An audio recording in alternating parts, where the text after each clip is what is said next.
Oke, selamat datang. Kali ini kita bakal bahas salah satu momen paling dramatis sekaligus paling heroik dalam sejarah perjuangan Indonesia. Ini adalah kisah tentang pengorbanan, perlawanan, dan tentang sebuah kota yang lebih memilih jadi lautan api daripada harus menyerah. Dengerin deh kalimat ini. Meskipun kau telah menjadi lautan api, mari bung serbut kembali. Wow, ini bukan cuma sekadar kata-kata loh. Ini adalah teriakan nyata dari para pengungsi Bandung waktu itu. Sebuah janji yang lahir dari puing-puing dan asap. Dan ini nih yang jadi jantung dari cerita kita hari ini. Oke, kita mundur sedikit ya. Kita mulai dari awal. Supaya kita paham, kenapa sih sebuah kota sampai harus dibakar habis? Kita perlu lihat dulu situasinya. Betapa rapuhnya kemerdekaan Indonesia yang baru aja kita proklamasikan waktu itu. Lihat deh lini masa ini.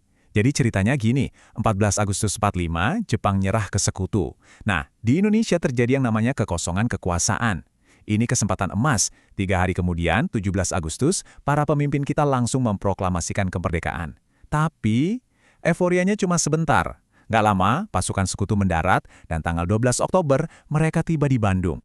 Awalnya sih, kedatangan sekutu ini dianggap netral. Katanya misi mereka cuma mau melucuti tentara Jepang. Tapi ternyata ada udang di balik batu. Mereka nggak datang sendirian, mereka bawa Nica, pemerintahan sipil Belanda. Jadi jelas banget kan niat tersembunyinya. Bukan buat damai, tapi mau jajah Indonesia lagi. Di atas kertas, misi mereka kedengerannya bagus banget.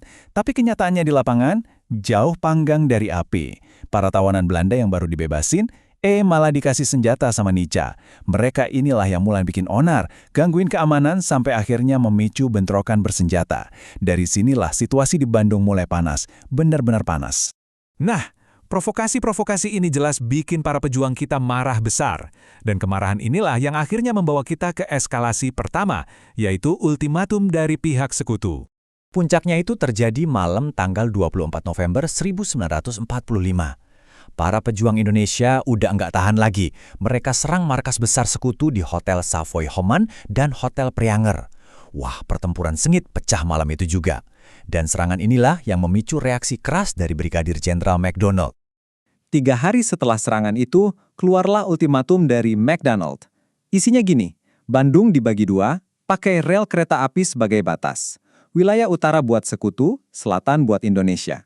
Semua pejuang wajib mengosongkan Bandung Utara dan ancamannya nggak main-main. Siapapun yang melanggar bakal ditembak di tempat.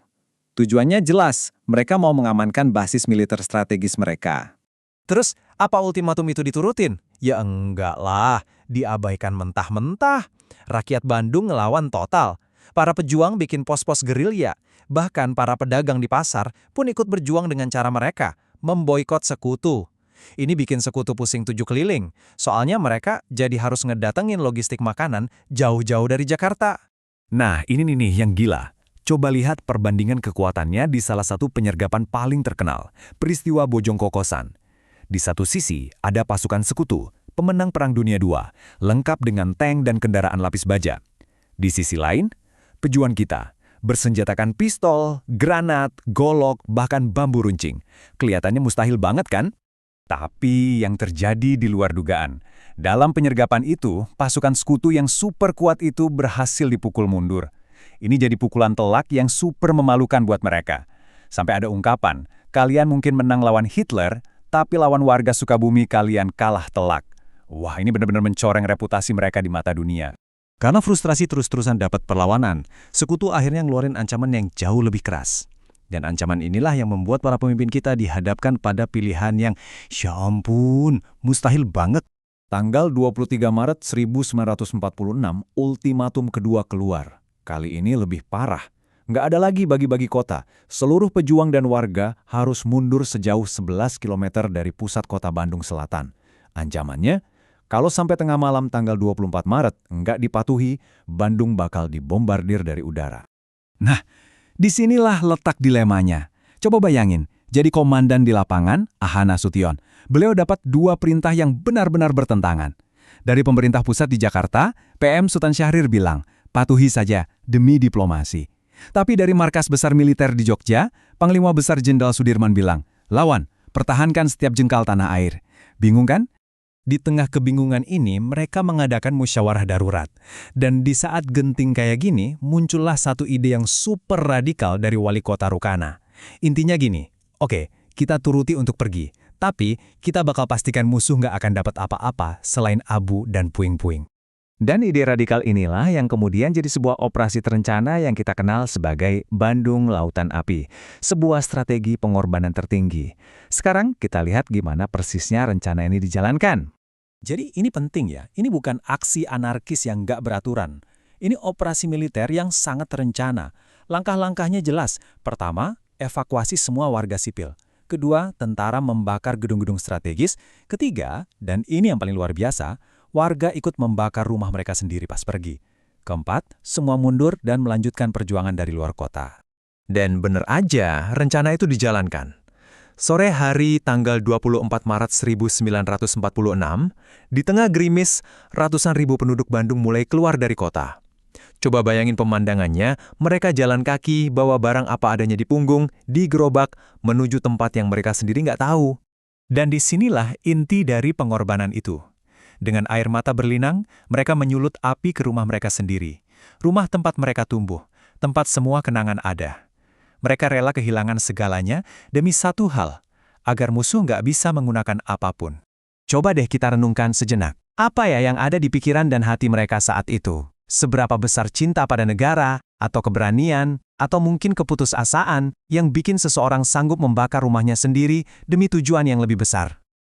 Tapi peristiwa ini nggak cuma meninggalkan abu dan puing, ada warisan yang lahir dari kobaran api itu. Warisan semangat yang terus hidup, bahkan sampai diabadikan dalam sebuah lagu yang sangat kita kenal. Nah, ini ceritanya keren banget. Jadi teriakan para pengungsi waktu itu, "Mari Bung rebut kembali," itu jadi cikal bakal lagu Halo Halo Bandung.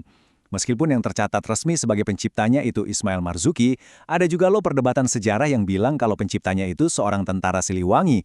Tapi siapapun penciptanya, yang jelas lagu ini jadi simbol perjuangan yang abadi.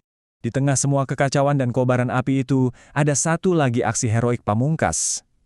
Aksi ini dipimpin oleh seorang pejuang muda yang umurnya baru 19 tahun. Namanya Muhammad Toha. Muhammad Toha bareng rekannya, Muhammad Ramdan, nekat menyelinap buat meledakkan gudang amunisi utama milik sekutu. Dan mereka berhasil.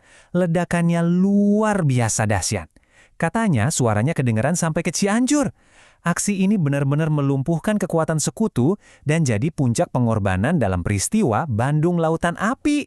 Jadi peristiwa Bandung Lautan Api ini meninggalkan kita sebuah pertanyaan yang dalam banget ya. Di satu sisi ini kan penghancuran total, tapi di sisi lain dari kehancuran itu justru lahir semangat perlawanan yang nggak bisa dipadamkan. Jadi pertanyaannya adalah, kapan sebuah tindakan menghancurkan justru menjadi sebuah tindakan menciptakan yang paling kuat?